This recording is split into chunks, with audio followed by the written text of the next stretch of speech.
Now I will go on record to say that I say a lot of this is the greatest of this is the greatest of that. I did it in this program alone. I would go as far to say that definitively the Rolling Stones, at least in my opinion, are the greatest band working today. I think there are some great bands out there that have had amazing songs, but I'd say that they're all the ones that I'd say that top the Rolling Stones are now past. The Beatles are gone. I'd say Queen is another one where I'd put them above the Rolling Stones. They're and I know technically they're still continuing with Adam Lambert and that sort, but I don't really necessarily count that as the same thing. But I will say that the Rolling Stones, in my opinion, are the greatest working band today.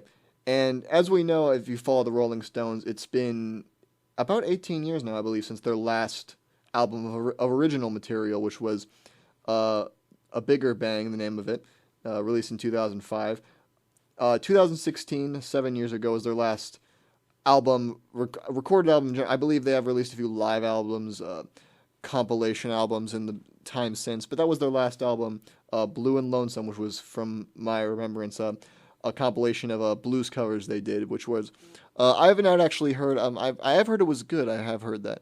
I wouldn't be surprised considering it's a Rolling Stones album, pretty much everything they do is great, but this is their first album of original material in quite some time.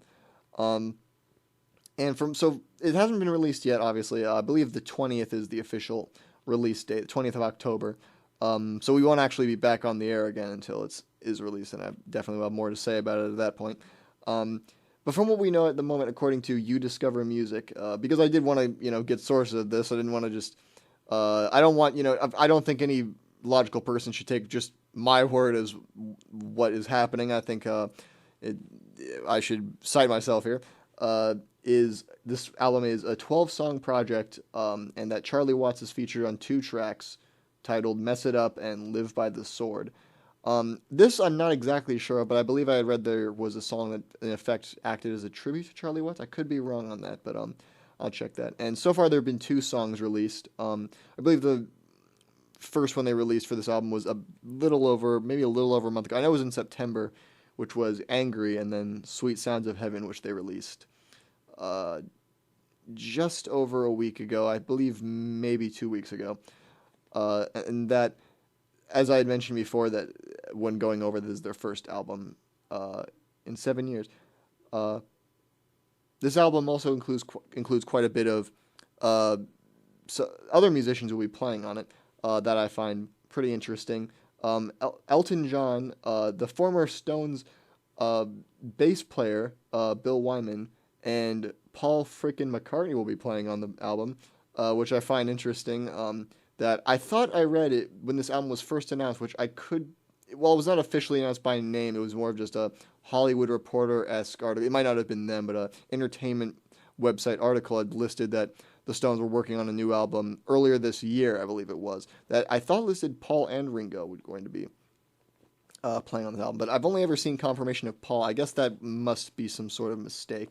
It might have been a mix-up with how Paul and Ringo are working on this final Beatles song, as they've called it. So that's another discussion. So I'll stay off of that for the moment. So I have heard both of the songs, which I thought were both pretty good. We'll get to that in a minute, but a little bit more on the number of featured players on this album that aren't just the Stones. It's mentioned that I counted quite a few, and that I'd be a bit facetious to pretend that this is a record of some sort. I've never heard of an album that had this many people on songs. Unless it's, I guess unless it was that was the point of the album. Maybe not for this particular album, but if the point of a certain album was to get as many featured musicians on it as they possibly can, then I would maybe expect this many. But I was quite surprised to see that this many well-known artists would be working on it.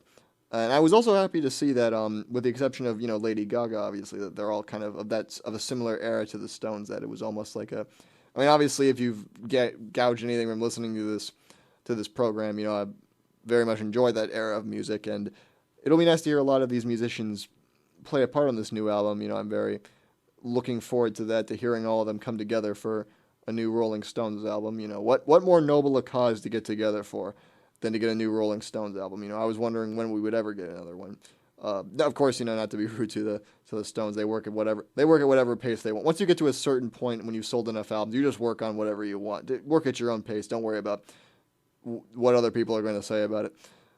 But yeah, I thought that was it was a bit of an interesting question. I guess I'll need to Google that at some point. What the album has the most number? I guess maybe not most number, but most number per songs on the album. Since there's 12 songs, and there's I think about 5 or so other musicians who will be collaborating on it. So that's just about 50%, a little bit under that. But yeah, I think that's it may be an interesting thing to look into. I guess there's no way to state the official record. It would be just kind of too hard to keep track of that officially, but whatever. I mean, I just think it's an interesting question to ask. Moving on from that, though, let's just talk a little bit about the album itself, and I guess my opinion of it from what I know about it. And again, I don't know if anyone's even listening to the program. I can't say that. I'm not going to make the claim that I was given an exclusive listen to the album by the Rolling Stones. I think it's a bit ridiculous, obviously, but so I'm not speaking with any sort of knowledge that just the general public doesn't have. But I will say I did listen to the 2 release singles when they released them, Angry and Sweet Sounds of Heaven, and I'd say they were both pretty good, at least. I feel like with any song like this and with something as hyped as a new Rolling Stones album, you kind of have to think about it a little bit before you can make a complete judgment. But I was more impressed, I actually think, with Sweet Sounds of Heaven, and partially because it was interesting that Angry had like a full music video with it. I mean, it had an established actress who was the main subject of the music video. It had obviously somewhat of a budget to it. It was an interesting, the Sweet Sounds of Heaven was just released by itself without any sort of music video or anything like that to it.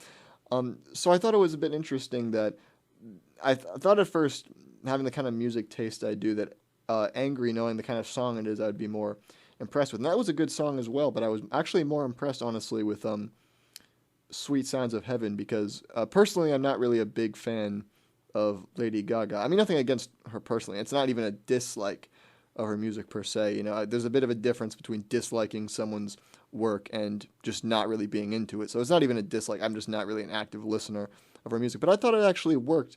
If anything, I thought her voice worked really well with Mick Jagger there when they were singing it together. I thought it actually worked quite well. And Stevie Wonder, I mean, I guess it's because he was on instrumentation, and sometimes it can be kind of harder to notice when someone's just doing instrumentation, their parts in the song. But I didn't really think much. I actually sort of forgot he was in the song for a while until actually the end. I don't know what it was, but I kind of felt it more that he was there near the end. But I thought it was great. That it worked. It was able between, and of course there's more than one Mick Jagger's in the entire Rolling Stones, but he's kind of the front man and the one that you associate most with these songs when you hear his voice. But I thought it was great how the 3 of them, Mick, Lady Gaga, and Stevie, were all kind of able to blend together in that way. So I thought that song was actually a bit more impressive. It was obviously slower. It was quite a bit longer. It was about 7.5 minutes actually. It was quite a bit longer, but I actually did enjoy that one more. And like I said, Angry was a good song as well. It's just, I'd say in some ways it's a bit more of, the typical Rolling Stones fare that it's not that it's bad, but it's just something that you might maybe more expect from them. And the Stones have quite a bit of good music that isn't just rhythm and blues, rock and roll, but that's kind of more what you'd expect their expertise to be in. And so a song was a bit slower and featured a few more famous people, and I didn't actually expect, nor did I really expect it to be the biggest takeaway from it, but it was. So I thought that was a great song.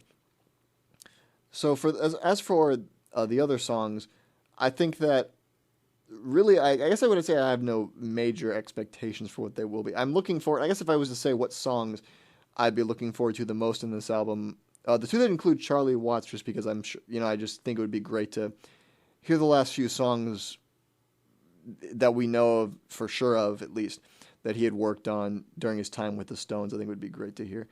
And I also, of course, look forward to the song that includes Paul McCartney. I did see the name. I know the name is released. I just don't remember exactly what it is. I just know that there is a song particularly that Paul McCartney will be included on. Paul McCartney, in my opinion, is just the greatest musician who ever lived. I feel like that's maybe, a very specific thing to say, and some people may not be as attuned to that, because I feel like some people, when someone is living, they are less inclined to give them a title as greatest blank in history. But I feel like Paul McCartney at this point, I think he'll go down in history as probably one of the greatest, as will John Lennon, George Harrison, not just the Beatles, but a lot of musicians of that era will, for not just for how good their music was, even though it was amazing. Obviously, we're still talking about it to this day, but just for the impact that they had, that's just undeniable on music history. So I guess going back to the main subject of Hackney Diamonds, the new Stones album, I will be looking forward to it. I think, and this is just kind of me talking about how it all comes down to the same point, that it's just an album I'm looking forward to, almost as if it's a promotion or something like that. It's not.